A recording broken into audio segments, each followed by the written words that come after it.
We leave parts of ourselves in every digital footprint we create, drifting like ghosts through a metallic world of data. Join us as we explore the intersection of human memory and the future of storytelling in high definition. Click subscribe now to follow the digital trail. Night, my father made a toast at his own 60th birthday party. I was sitting at the far end of the table, next to my boyfriend, trying to make myself small. That wasn't unusual. I had been making myself small in that family for 29 years. My father tapped his champagne glass with a butter knife. The room, 43 people, his colleagues from the architecture firm, their spouses, my mother's book club friends, my sister's fiancé and his parents, went quiet. My father was the kind of man rooms went quiet for. Tall, silver-haired, the sort of person who got described in local magazine profiles as commanding. He had designed 3 of the most recognizable buildings in our city. He had won awards that came in heavy frames and got hung in the entry hallway where anyone who visited would have to walk past them. He cleared his throat. 60 years, he said, smiling around the room. And I've spent most of them being the luckiest man I know. People nodded. My mother, seated at his right, touched his arm. My wife gave me 32 of those years, he continued. My older daughter, Claire, gave me something to brag about at every dinner party. He paused for laughter. Claire laughed too, from her seat beside her fiancé, Thomas. She was an anesthesiologist. She had graduated top of her class. She had, since approximately the age of 7, done everything our parents had hoped she would do. And my younger daughter, Maya. He found me at the end of the table. There was a half-second pause that only I recognized. The kind of pause that had a whole history inside it. Is here too, he said. A few people chuckled, thinking it was warm humor.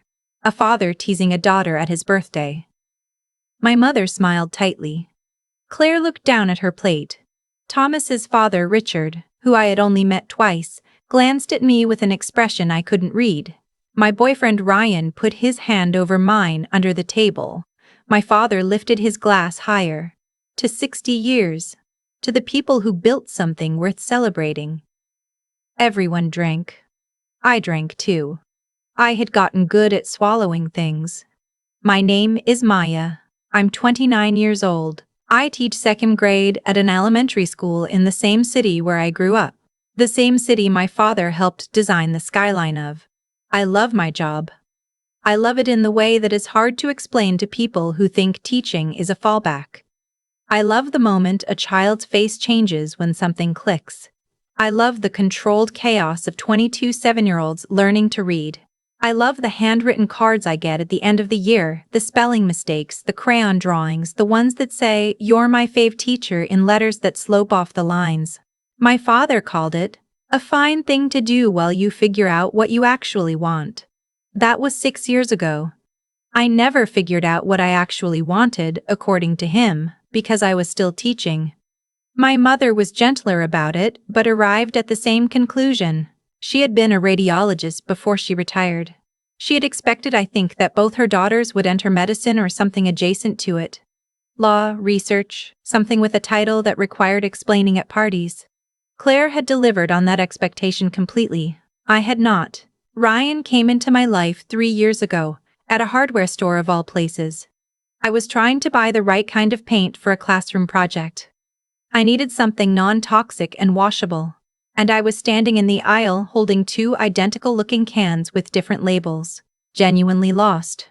He was the one who walked over, not in a store uniform. Just a guy who clearly knew what he was looking at and said, "The second one." The first one says washable, but the pigment bonds differently once it dries. You'll never get it out of carpet. I said, "How do you know that?" He said, "I've made a lot of expensive mistakes." We talked for 40 minutes in that aisle. He asked what the project was for. I told him about the mural the kids were making, a map of the solar system that would cover 1 full wall of the classroom. He asked questions that surprised me. Good questions. About how I was going to get kids to agree on the scale. About whether the hallway got natural light. about whether I'd thought about the angle of the windows and how the colors would look at different times of day. I asked him what he did. Carpentry, he said. Mostly custom work, some renovation. I gave him my number. My parents met him for the first time 8 months later, at Sunday dinner. My mother asked polite questions, and then grew quiet in the way she grew quiet when she was recalibrating. My father asked Ryan where he'd gone to school. Ryan said he hadn't. He'd done an apprenticeship straight out of high school. My father nodded slowly, the way he nodded when he was filing something away. After dinner, when Ryan had gone to get the car, my father said to me in the kitchen, "He seems like a decent person." I knew that tone. Decent was what you called something that didn't meet the standard, but you weren't going to argue about it tonight. "He is," I said. "Teaching in carpentry," my father said half to himself. He refilled his glass. Interesting combination. I didn't say anything. I had learned that not saying anything was sometimes the only way to end a conversation in that house. The birthday party had been my mother's idea and my father's production. They had rented out a private room at the kind of restaurant that doesn't have prices on the menu. My mother had spent 3 weeks on the seating chart. I had been placed at the far end, near the window, which my mother explained was because Ryan was tall and would block the view of the room from other guests if seated in the middle. I believed her and didn't believe her at the same time. Thomas's parents, Richard and Diane, had been seated in the middle near my father. Richard was a developer. He and my father had worked together on 2 projects and were, from what I understood, either friends or friendly competitors, which in their world was essentially the same thing. Dinner moved through its courses. I talked to Ryan. I talked to my Aunt Patricia, who was seated near us and who had always been kind to me in the uncomplicated way that some relatives are kind. Without needing anything back, she asked about the kids in my class. She asked about Ryan's work. She listened to both answers with genuine interest. Across the table, my father held court. He was good at it. He talked about the new civic center project his firm had won. He talked about sustainable design and legacy, and what it meant to build something that outlasted you. People leaned toward him. That was just how he was. I watched Ryan listen. He had this quality of attention that I had noticed the first day I met him. A real stillness when someone was talking. He wasn't performing interest. He was just interested. He watched my father talk about architecture with the same focused expression he had when I told him about a kid in my class who was struggling to read. Under the table, he was calm. I was the one whose hands were tight. It happened during dessert. My father was telling a story about a renovation he'd overseen early in his career, a problematic contractor, delays, materials that arrived wrong.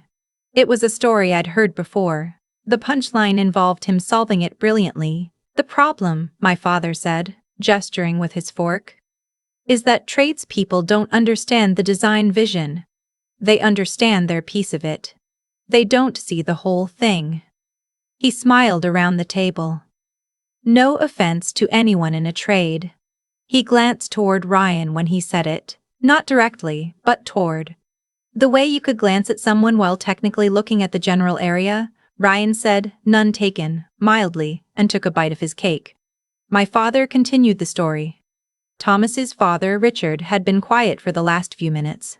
I noticed it because he was not usually quiet. He had been animated all night. The way people are when they're enjoying themselves and have things to say.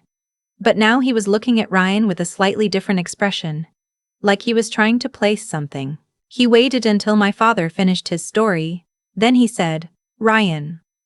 I'm sorry, what's your last name?" Ryan looked up.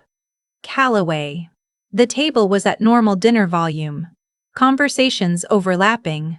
Silverware on plates. Conversations overlapping.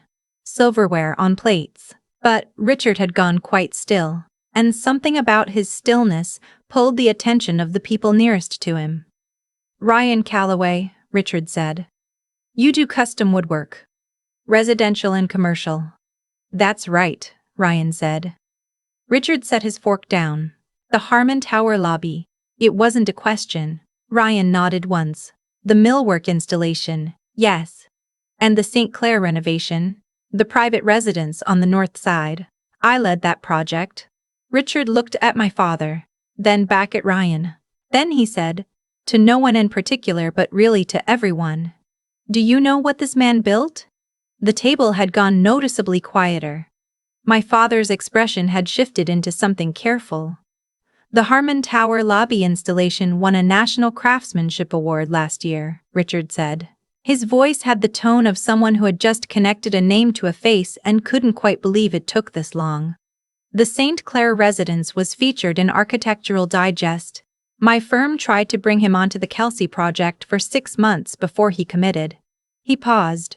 We paid a significant premium and considered ourselves lucky. My father was very still. Ryan, Richard said. I don't think I introduced myself properly when we sat down. I'm Richard Holloway. We spoke on the phone. Ryan said, I remember. It's good to finally meet you in person. They shook hands across the table. The room had found a new quiet. Not the polite quiet of a toast. Something more uncertain. My father looked at Ryan. He looked at me. He looked at his champagne glass. You did the Harmon Tower lobby, my father said. I did, Ryan said. My father had walked through that lobby. I knew this because he had mentioned it. He had mentioned the millwork specifically. The custom white oak panels, the joinery that looked almost architectural, the way the whole installation anchored the space. He had mentioned it in the conversation about craftsmanship and design, and he had said, whoever did that work understood something about space. He had said that approximately 4 months ago, at Sunday dinner, while Ryan passed him the bread basket. My father picked up his glass, put it down without drinking. Aunt Patricia, God bless her, said quietly. Maya, didn't you say Ryan did some beautiful work on a school library renovation last spring? He did, I said. My voice came out steady. I was surprised. The whole Reading Nook installation. The kids named it after their favorite book. Ryan looked at me. There was something in his face, not triumph, not vindication, just a kind of quiet attention. The same attention he always had. My father said nothing for the rest of dessert. Claire found me in the hallway near the coat check at the end of the night. Maya, she said. I turned around. She was still in her dinner dress, heels in one hand. She looked tired in the way that had nothing to do with the hour. I didn't know, she said. About his work. I mean, I knew he was a carpenter, but I didn't know. It doesn't matter, I said, and then caught myself. Because it did matter. But not in the way she was framing it. It shouldn't matter what he's built or who knows his name. He's the same person he was at the beginning of dinner. Claire was quiet for a moment. I know. You're right. She looked down at her shoes. I also know that I've let a lot of dinners go by without saying anything, and that's its own thing. I looked at my sister. She was 34 years old. She was brilliant and competent, and had spent her entire life 3 steps ahead of expectation. She was also, I understood in that moment, not entirely free of the things she'd grown up inside of either. Yeah, I said. It is. She nodded. We stood in the hallway for a moment, not solving anything, which was honest at least.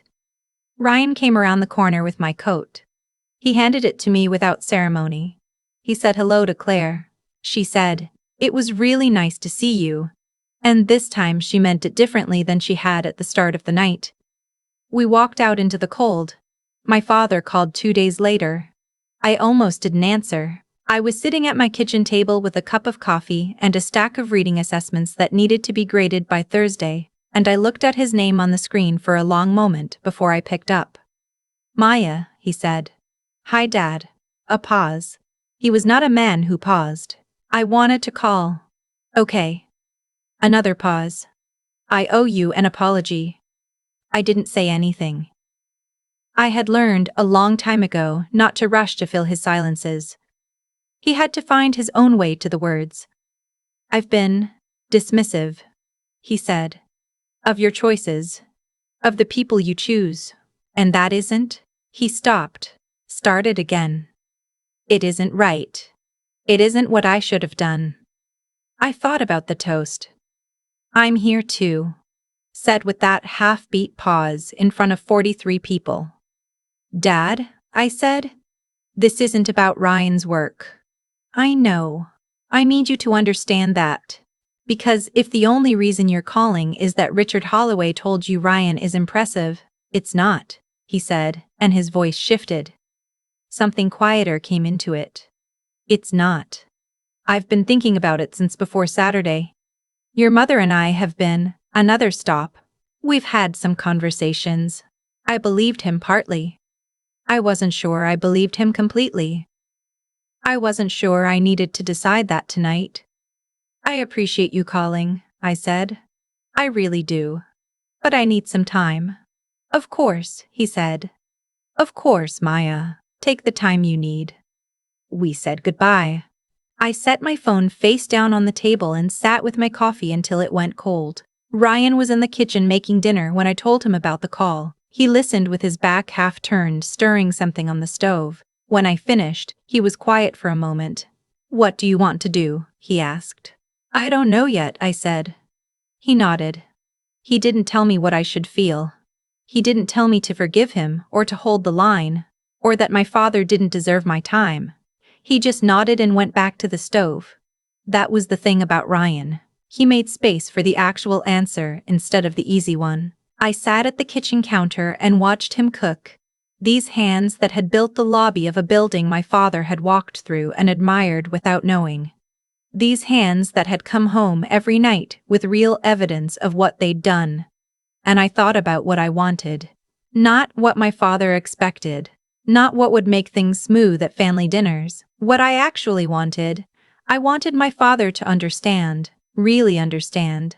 Not just because a colleague had embarrassed him into it. That I had built a life worth respecting. That my classroom was a real place where real things happened. That the children I taught would carry something forward from those years. And that mattered in ways that didn't fit in a frame on a hallway wall. I wanted my mother to stop doing that thing where she asked about my plans, in a tone that suggested the current situation was temporary. I wanted my sister to say something, in the room, next time. Not in a hallway afterward. I wanted all of that, and I also knew it would not arrive as a single apology phone call. It would come slowly, in practice, over time, in the small adjustments people made when they were trying. Or it wouldn't come at all, and I would have to decide, when I had more information, what I was willing to carry and what I was done carrying. I think I'll see him, I said. When I'm ready. But on my terms. Ryan looked over his shoulder. Sounds right, he said. My mother called 3 days after my father did. She talked for 20 minutes, in the way she did when she was nervous, moving quickly from topic to topic so nothing could be examined too closely. She mentioned the birthday party. She mentioned Richard and Thomas's mother. She mentioned that Thomas's mother had apparently said something to her about the evening that had given her a lot to think about. Then she said, "You've always been exactly who you are, Maya." I think I made that harder instead of easier. I thought about what I wanted to say. I had a lot of options. I chose the honest one. Yeah, I said. You did. She was quiet. But I'm still here, I said. That counts for something. She started crying a little. I listened. I didn't rush to fix it for her. I went back to school on Monday. Room 14. 22 second graders. The solar system mural was almost finished. We'd been working on it for 3 weeks, and the kids had argued extensively about the color of Neptune and whether Pluto deserved a spot at the edge, even though it wasn't technically a planet anymore. I had let them vote. Pluto got to stay. I stood at the door of the classroom that morning and looked at the wall we'd all made together and thought, this is real. This happened. These children know the names of the planets, and they know their teacher listened to them about Pluto, and they will remember both of those things, in some form, for longer than any of us understands right now. My father buildings. I know what he means when he talks about legacy. I understand the satisfaction of something that stands. But there are other ways to build something. Ryan stopped by the school that afternoon to drop off the hardware for a small shelving project I'd asked him to help with. A new reading corner in the back of the room. He arrived just as the kids were leaving. A few of them recognized him from when he'd come before, during the library renovation at the school next door. One girl, Amara, told him very seriously that she had a question about wood. Ryan crouched down to her level. "Let's hear it," he said. "If you carved a door," Amara said, "and you made it look like a fairy door, like very small, would a fairy actually come? Or is it just for looking at?" Ryan considered this with the full weight it deserved. "I think," he said, "that you'd have to leave it overnight and see. That's the only real way to know." Amara nodded, satisfied. I watched this from the doorway, and I thought about my father at the birthday dinner, tapping his glass, waiting for the room to go quiet for him. There are many ways to command a room. Some of them involve standing at the head of the table.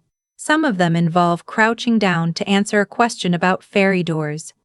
I was still figuring out the full cost of the years I'd spent shrinking. I was still figuring out how much of my parents' story I wanted to remain inside of, and on what terms. The phone calls were a beginning and not a resolution.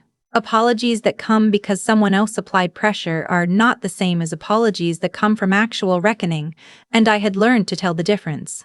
But here is what I knew that Monday afternoon, standing in the doorway of my classroom with the solar system on the wall and the girl asking about fairy doors, I had not made myself small for 3 years. Not with Ryan. Not in room 14. Not with 22 kids who needed me to be steady and present and completely there. That had been a choice I made, slowly, without a dramatic scene or a public moment of vindication. It was the realest thing I had ever done. And my father, somewhere across the city, was starting to understand that. Or he was trying to. I would give him the chance to keep trying. But I was done waiting for his recognition to make any of it true. It already was.